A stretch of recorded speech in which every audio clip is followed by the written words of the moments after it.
There are moments that become tipping points. But once in a while, you see it happening live, like you're watching a movie.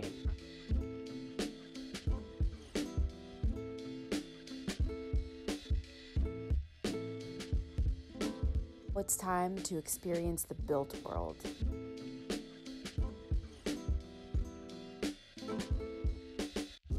There's this thought that I have when I think about technology, because I learn about so much cool tech and sometimes it feels like I'm living in the future.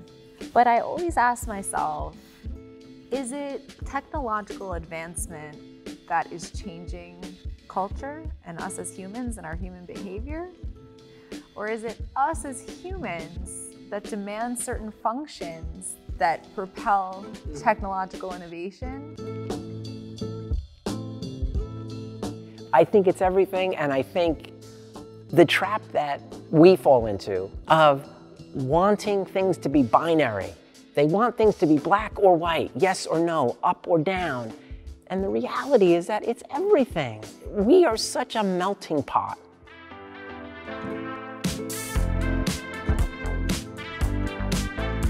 I'm Shaun Stewart. I'm the CEO here at Newlab in the Brooklyn Navy Yard in New York City.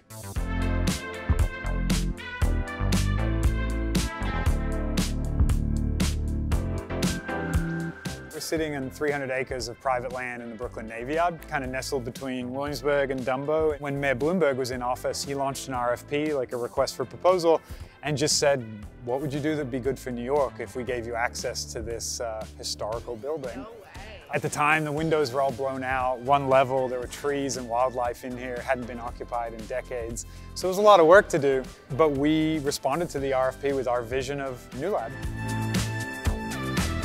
What inspired you guys to see an abandoned building like this and be like, oh yeah, we can make this special? Yeah, I mean, I think what really inspired us was this was advanced manufacturing at the time. In the 1920s and 30s and 40s, when this was building some of the arsenal for the Navy, the tools used, the techniques used were advanced for them. And we may look back at these like blurred out photos and think it looks pretty archaic, but it was actually very advanced. And so our question was, what's advanced today? Like, what is that equivalent today? What's advanced manufacturing and the advanced use of technology in society today versus what was occurring here then? 3D printing, wood shops, metal shops, people working on robotics, computer vision, quantum computing, biofabrication. There's teams here growing leather from collagen, growing furniture from mycelium. There's just a range of what is today the version of what the Navy Yard was back at the turn of the century. Today, the business is really split between two things. One is building an amazing community of technologists and entrepreneurs based here. So that's 900 people, 160 plus companies being built here, right here in Brooklyn. 38% of them moved from other parts of the world to be here.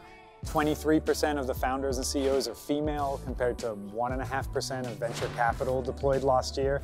So it's a more gender diverse community, but we still got some room to grow that as well. But I think what's been the most impressive is that most of the biggest success stories from this community have come from collaboration. We built an operating system for the community, so if you can search, I need someone who has a PhD in fluid dynamics, and it'll tell you, here are the 3 people to talk to. So not only does it help them kind of build their companies with all the facilities they need, all the resources they need, but the community is there as a group of support, advisors, and an ecosystem of players to help. If you had to look into the future and kind of have some hopes for what this place will be and what it means to New York, although it means some pretty cool things right now, what would you hope?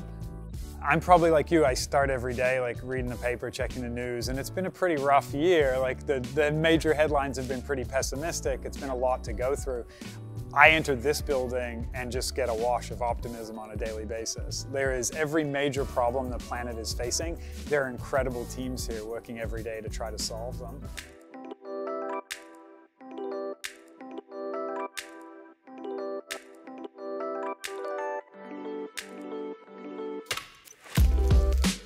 you think about building New York City, every person uses a city differently, right? Every building is used differently. Every park, every piece of transportation, everybody has a very intimate, specific relationship with the city around us. And so you need a level of diversity of perspective to build the city into the greatness that it hopefully aspires to be into the future. New York City is a pretty cool place to see some of these innovations in action. All right, so should we go see some things? Yeah, let's go check it out.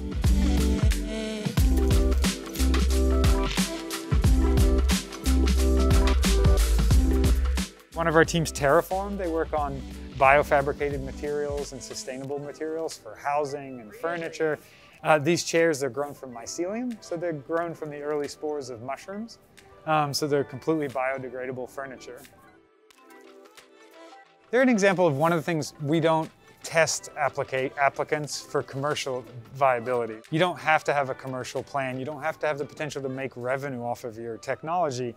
We want great minds, and sometimes great minds are thinking crazy things that won't monetize or commercialize for decades. Yeah. We bring them in because of their capabilities, their talent, their kind of forward-thinking vision of the future, and not necessarily whether their product is ready to make money tomorrow. Well, like we just heard with self-driving cars, it'll take decades for the technology to learn so that it can be viable in a consumerized, commercial way. That's right. So somebody's got to start at that beginning decades ago, right?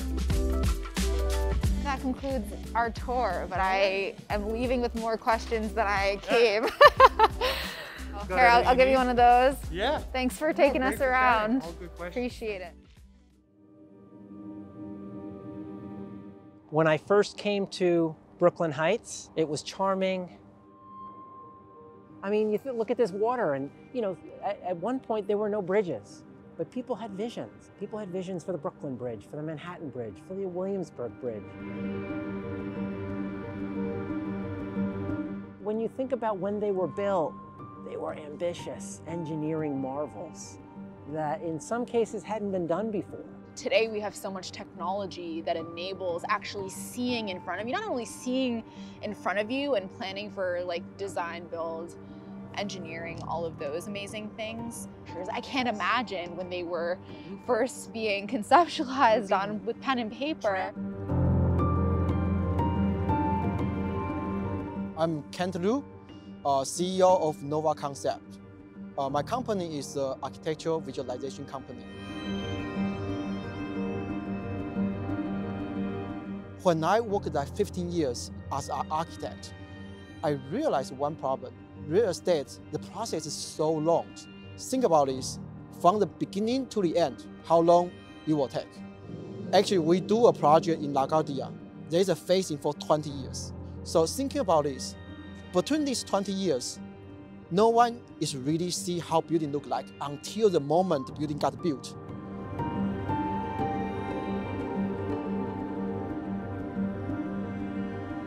There's a meeting room. There's like 30 people, 50 people discussing something, right?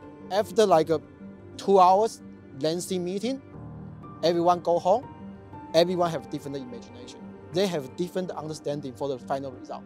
That's a problem, and I think that's very important for how rendering or visualization can solve. We help people in that meeting room looking at the final result. For the past 20 years, all the computer graphic is keep improving. All the software, everything improving. So right now it's very easy to do something like photo. It's a current situation right now. Like we do rendering and you don't know it's photo or rendering. It's almost the same. And then we will combine with the video. We also use the green screen and we put the people inside. So we shoot the people and put that all together. We can use a drone and we put the 3D model inside, perfect matched. We start to mix the boundary with the real and the virtual. You guys are using kind of multimedia to create that initial visualization. 3D models, drones, green screen and photography.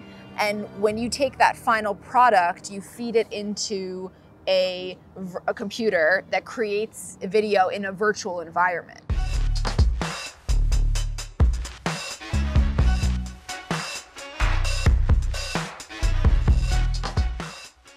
Think about this. When we create this, we're still in control. But when we do the virtual reality, we build a space. but you are in control, the audience in control. They go inside, they can look around, they can open stuff, they can open the door, pull out the table. We can really experience how the space feel like. Technology and vision and the tools are evolving so quickly, more than ever in human history. What are the things that technology will never be able to do that humans will always have to do? I think that's the creativity. That's the creativity.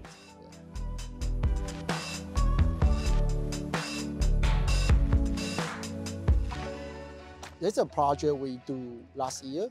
It's called Brooklyn Bridge Park. That project is start from the BQE, the highway is so old. It has to be repaired. But how can you repair? Some architect come up with some idea. Another highway above the old highway, and when you fix, take down. But when you build the highway, think about this. The Brooklyn Bridge Park, the old view will got totally different. It will become ugly for 20 years or 10 years. I don't know how long, but long. It's long time. It's not easy. So an architect, BIG, big architect, they are pretty famous, and they come up with idea, why not we build another subway underground. Once we finish that underground, and we can tear down this BQE and make it as park. I heard this, and I going to talk with the big, say, why not let's help you guys.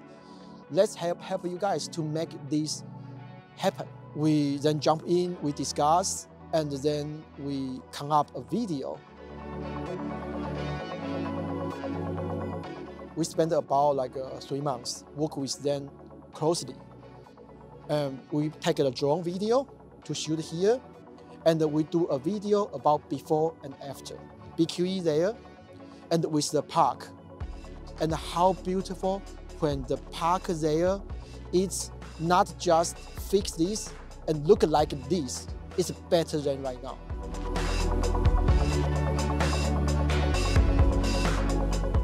That's almost most important. Our job is to make things better than right now.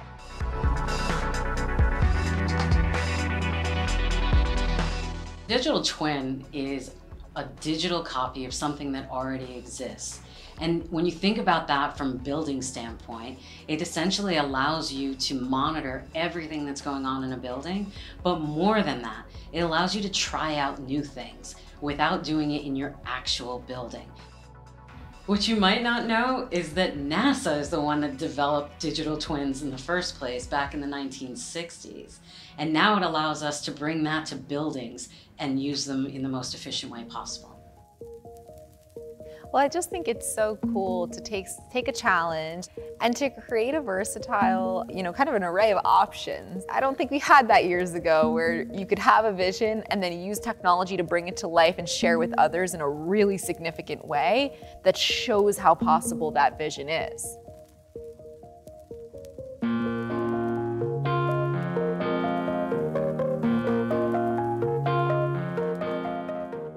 I'm the CEO of a company called Envelope, and we've built the zoning code of New York City into 3D software. So it allows us to visualize and run scenarios on real estate development potential under all the spatial constraints of zoning. I'm an urban planner by training. In addition to working at Envelope, I was an adjunct professor for 8 years at Columbia in the planning program. I was teaching on zoning and housing policy. You guys are clearly both really passionate about zoning and urban planning, which is not something you come by often, but is super, super important. And your perspective is pretty unique, therefore. What is the 15-minute city? What does that mean? The 15-minute city is a concept that was developed by an urban planner named Carlos Moreno in Paris.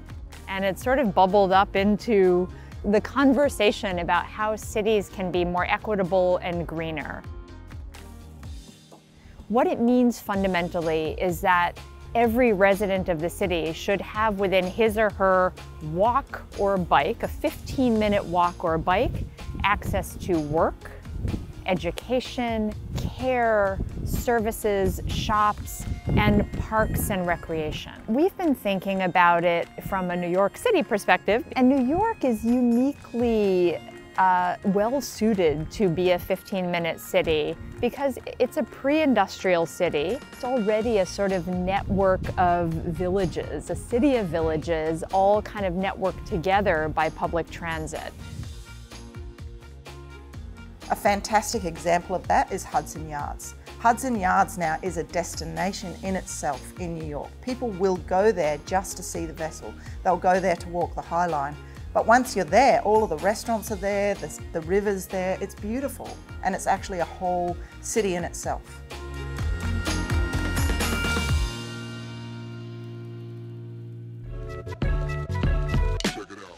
Cities have been built and developed over the last 40 and 50 years in a lot of similar ways from city to city, which is there's a commercial core, some residential around it, and then industrial and manufacturing uses on the outskirts of the city.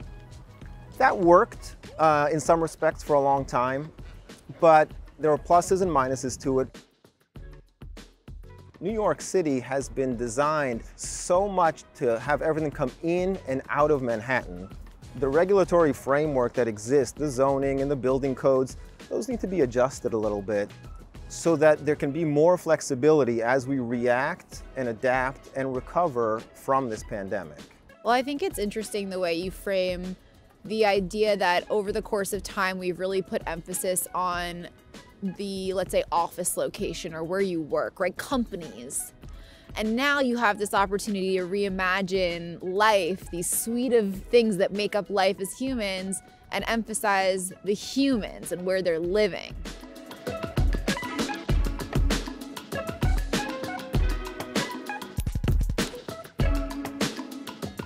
You know, our city's zoning resolution was written in 1961 and obviously has been amended a lot since then. But zoning is law, and law relies on the definitions of the terms within it. And the definitions of uses, so many of them are stuck in this, post-World War II, newly industrial world. And that's not exactly the world we live in. And the way that manifests itself is the definition of manufacturing and industrial and office work, they're not what they were 50 years ago and 60 years ago. The ability to live in your neighborhood and work in that same neighborhood, it may not have made sense a long time ago because you wanted to be either at the factory or at the office together, but that's not the case anymore.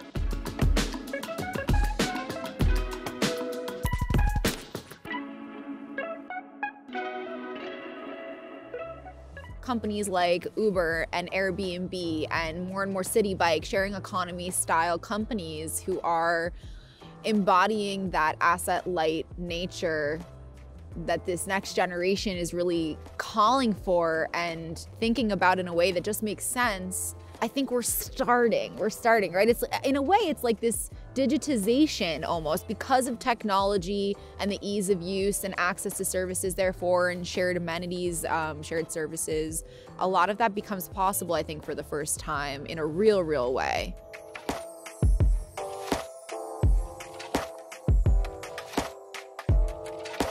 Historically, people have commuted into Manhattan. The population of Manhattan doubles during the day on weekdays, which is insane. It's like the beating heart of the city. So people come in, they leave their homes empty, they come into the city, Manhattan is full. At the end of the day, Manhattan empties out and all these office buildings stand empty.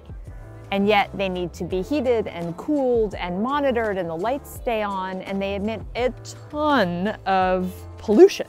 One thing is just thinking about how we use space more efficiently, how we can kind of make the physical built environment as flexible as possible so that it's always at capacity, it's always full, instead of having buildings sitting open.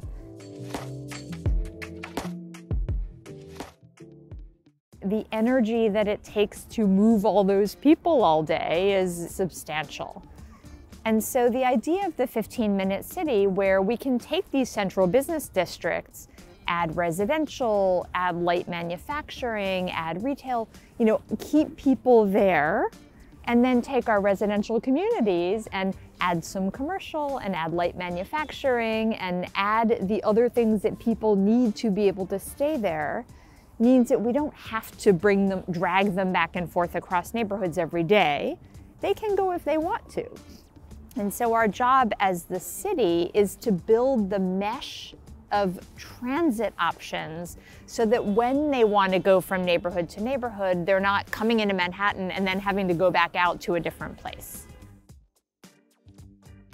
It's an issue of prioritization, right? If we want a more sustainable city, then we have to make choices that create a more sustainable city. And that means more bike lanes, thinking about what kind of parking we require, densifying certain neighborhoods that are super low dense today, allowing flexibility within the code so that we can convert buildings that don't make a lot of sense for the type of use that they are today. It's really about just making those choices, and it's something that we are excited about and something that we think will lead to a better city of tomorrow.